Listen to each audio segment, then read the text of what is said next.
15 நாளைக்கு முன்னாடி இந்த விளாத்திக்குளம் தூத்துக்குடி மாவட்டத்தில் அந்த +2 மாணவி காலைல ரெஸ்ட் ரூம் போகும்போது ஒரு அநீதி செயல் நடந்துருச்சு. அது யார் பண்ணான்னு பார்த்தா அங்கே உள்ள தர்ம முனீஸ்வரர்னு சொல்லிட்டு அந்த கம்யூனிட்டி பண்ணான்னு சொல்கிறாங்க.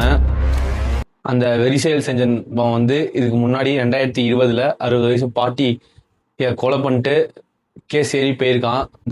அந்த தங்கச்சி சாகும்போது அந்த பொண்ணோட நகத்துல அவனோட சதை இருந்துச்சான். அதை டிஎன்ஏ டெஸ்ட் பண்ணி அவன் யாரு என்னன்னு கண்டுபிடிக்க முடியல. இது யார் மேல இஷ்யூ? கவர்மெண்ட் மேல நீங்க தப்பு சொல்லாதீங்க. கவர்மெண்ட் கரெக்டாக தான் நடந்துட்டு இருக்காங்க. இல்ல உங்களுக்கு தெரியாது எதுவும் இல்லை. இந்த மாதிரிலாம் யாருனால நடக்குதுன்னு தெரியுமா? போலீஸா? இல்லை. கவர்மெண்ட்டா? இல்லை. மக்களாகிய நம்ம தான். ஒவ்வொரு இஷ்யூ நடக்கும்போதும் அந்த இஷ்யூவை பற்றி நம்ம அவ்வளவா பெருசாக எடுத்துக்காம இது வந்து பர்சனலாக கண்டென்ட்டுக்காக நான் அதை போடவே இல்லை. இது வந்து நான் சின்ன பிள்ளையா இருக்கும்போதே வளர காலகட்டத்திலேயே இதுமாரி பல நியூஸ் பார்த்தாச்சு. அதுக்கெல்லாம் நீதி கிடைச்சிச்சானா கேட்டா கிடைக்கல. வெளில தெரிஞ்சாதான் அவன் அசிங்கப்படுவான். அந்த 60 வயசு பாட்டியை கொலை பண்ணும் போதே அவனுக்கு ஆயுள் தண்டனை கொடுத்தீங்கல்ல, தூக்கு தண்டனை கொடுத்துருக்கணும். தப்பு பண்ணிட்டீங்க. ஆயுள் தண்டனை போட்டு ஜாமீன் மூலியமா வெளில வர வச்சுட்டீங்க.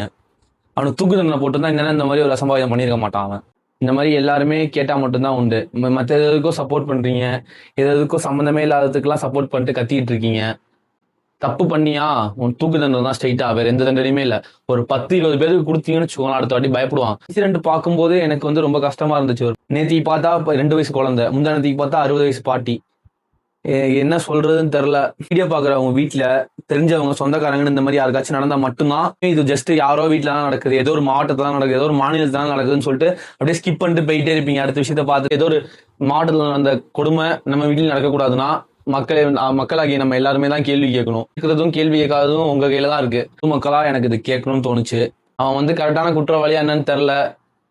இந்த மாதிரி இன்சிடென்ட்லாம் நடக்கக்கூடாதுன்னா தயவு செஞ்சு எல்லாம் நான் என்ன சொல்றதுன்னு தெரியல.